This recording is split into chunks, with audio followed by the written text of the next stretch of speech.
Hello and welcome friends, आपके अपने YouTube channel दक्ष DIT education में। हमने हमारी पिछली वीडियो में ये जाना था कि मेमोरी क्या होती है और कंप्यूटर इसे किस तरह यूज़ करता है। और इस वीडियो में हम कंप्यूटर मेमोरी के टाइप्स के बारे में जानेंगे। तो चलिए स्टार्ट करते हैं। कंप्यूटर मेमोरी के 3 टाइप्स होते हैं।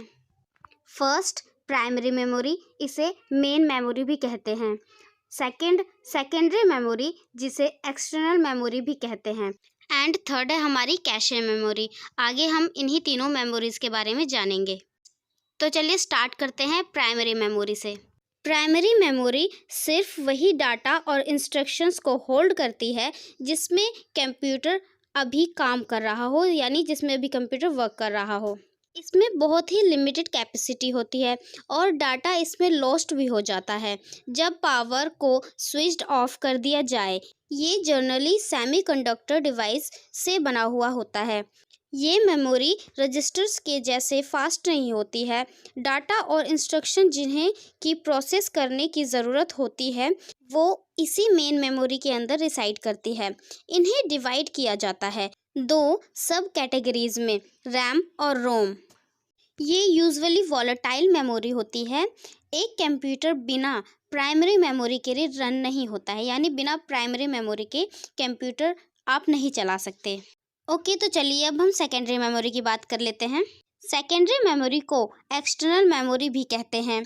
ये बहुत ही स्लो होती है। मेन मेमोरी की तुलना में इसका मुख्य इस्तेमाल डाटा या इंफॉर्मेशन को परमानेंटली स्टोर करने के लिए किया जाता है।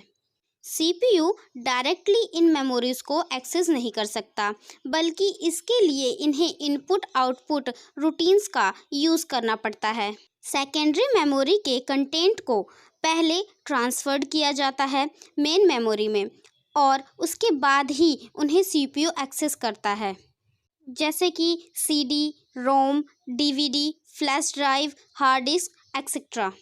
ओके, तो चलिए अब बात कर लेते हैं हमारी third and last memory, cache memory के बारे में। कैशे मेमोरी कंप्यूटर की सबसे फास्ट मेमोरी होती है। कैशे मेमोरी एक बहुत ही हाई स्पीड सेमीकंडक्टर मेमोरी जो कि CPU को स्पीड अप कर देती है। ये एक बफर की तरह एक्ट करती है। CPU और मेन मेमोरी के बीच इनका यूज़ डाटा और प्रोग्राम के उन हिस्सों को होल्ड करने के लिए यूज़ होता है जिन्हें कि CPU के द्वारा फ्रीक्वेंटली यानी बार बार यूज़ किया जाता है। डेटा और प्रोग्राम्स के हिस्सों को पहले ट्रांसफ़र किया जाता है डिस्क से कैशे मेमोरी तक ऑपरेटिंग सिस्टम के द्वारा, जहां से उन्हें CPU आसानी से एक्सेस कर सके। ये बहुत ही कम एक्सेस टाइम कंज्यूम करती है मेन मेमोरी की तुलना में। ये डाटा को टेम्परेरी यूज़ के लिए स्टोर करती है।